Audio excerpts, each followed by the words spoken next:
Bon les amis, j'ai mis le mode sport. On va voir, on va faire une petite accélération. Vous êtes prêts? Alors on est sur route mouillée. Normalement c'est affiché à peu près à 5,2 secondes pour atteindre les 100 km/h. On va voir tout ça tout de suite, c'est parti.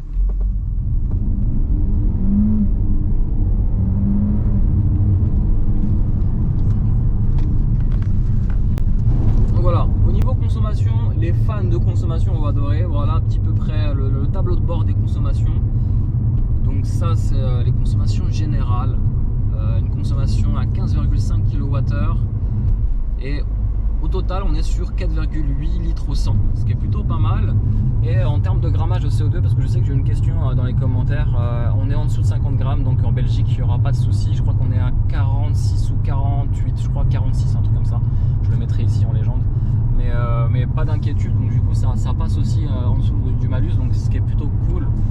Donc surtout pour nous les Français, déjà on n'aura pas de malus et pas de TVS, donc ça c'est plutôt cool hein, pour ceux qui veulent la prendre sous une société. Je pense qu'en général ce type de voiture se prend en général aussi pour une société. Clairement les avantages fiscaux sont là. Une voiture hybride, on n'a pas de TVS, pas de malus, et dans certaines régions pas de carte grise à payer, donc ça c'est plutôt sympa. Après au niveau tarifaire, on est quand même sur un prix qui frise presque, si j'arrondis, à 70 000 €. Alors, toutes les options possibles, on a le système hi-fi focal, on a la vision de nuit. Alors on n'a pas le toit ouvrant malheureusement, je ne sais pas si c'est une option, mais sur celle-ci non, donc si c'est une option il faudra rajouter au moins un petit billet de 1000 €, donc on atteindra facilement les 70 000 €. Mais voilà, c'est 70 000 € quasiment net d'impôts, j'ai envie de dire, puisque derrière il n'y a pas de taxes, rien à payer, donc ça c'est plutôt cool. Et puis je parle même pas peut-être des éventuelles remises que pourrait faire le réseau Peugeot Sport. Donc ça c'est plutôt pas mal en termes de tarifs. Au niveau tarif, on se situe quasiment sur une Audi S4, une Mercedes C43 AMG. Bon, voilà, c'est un petit moment magique que j'apprécie particulièrement, c'est de rouler sur le circuit des 24 heures du Mans. Et voilà, c'est un petit peu le tracé mythique qu'on aime et qu'on aime traverser quand on passe au Mans. C'est ma ville natale, ça fait vraiment plaisir. Et voyez, vous avez ces petites chicanes ici et vous avez l'impression d'être un peu au Mans, sur le circuit des 24 heures d'ailleurs, c'est écrit ici. Et voilà, donc la petite accélération, ouais, ça pousse pas mal. Ça pousse vraiment pas mal, hein. On est déjà au-dessus des limitations de vitesse. Ouais, clairement, on est sur sol mouillé, donc sol très gras. L'avantage c'est qu'on a 4 roues motrices. Hop, je passe les petits vibreurs, un peu comme le circuit. Bon là, à ce niveau-là, les voitures sont déjà à plus de 250, voire presque 300 km/h. On en est loin. La vitesse max sur ce type de véhicule, c'est 230 km/h.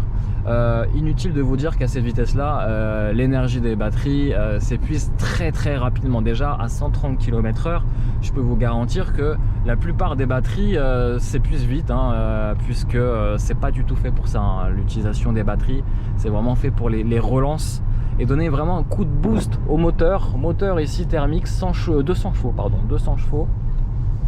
Et là on va entamer le virage d'Arnage bientôt. Voilà, c'est un petit moment que j'ai envie de faire avec vous. Pour tous ceux qui n'ont pas forcément la chance d'habiter à côté du Mans, regardez, hop, est-ce que je prends un petit vibreur? Hop là. Allez, on s'y croirait, hein, franchement c'est ambiance 24 heures du Mans. J'espère que cette année ça sera possible.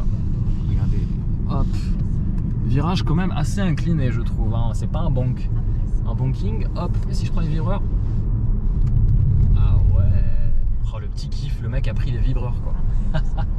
Ça y est, on arrive. Ah, le virage d'Arnage était là, avec ses fameuses relances après en grande ligne droite. Donc ça c'est plutôt cool. Et là, on va changer d'itinéraire, mais voilà, la ligne droite est là. Regardez, ça c'est cool, ça c'est vraiment bien. Allez, ensuite GPS. Alors un GPS 10 pouces, mais en vrai il fait même pas 10 pouces, hein. Il fait 8 pouces. Puisque ces deux parties là sur le côté, cette partie là et cette partie là bouffent en fait l'écran. Et donc bon, on nous annonce 10 pouces. Il est plutôt bien intégré, mais un petit peu daté hein, quand même sur les graphismes et la réactivité. C'est un petit peu le point faible hein, de cette 508. Sinon, l'intérieur, bah, ça reste inchangé. Ne vous inquiétez pas s'il y a le panneau 90. Il a dû lire un panneau secondaire sur notre route, c'est pas possible. Et là, je me suis forcé en mode électrique.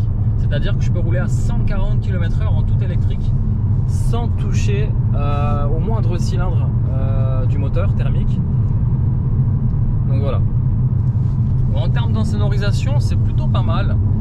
On est sur des grosses jantes hein, de 20 pouces, donc forcément on a un bruit de roulement qui peut se faire entendre sur certains types de revêtements. Ici on est sur un revêtement assez granuleux et donc du coup effectivement bah, on entend un petit peu justement ces bruits de roulement. Alors ça, pas d'inquiétude, hein, c'est vraiment la route qui est comme ça.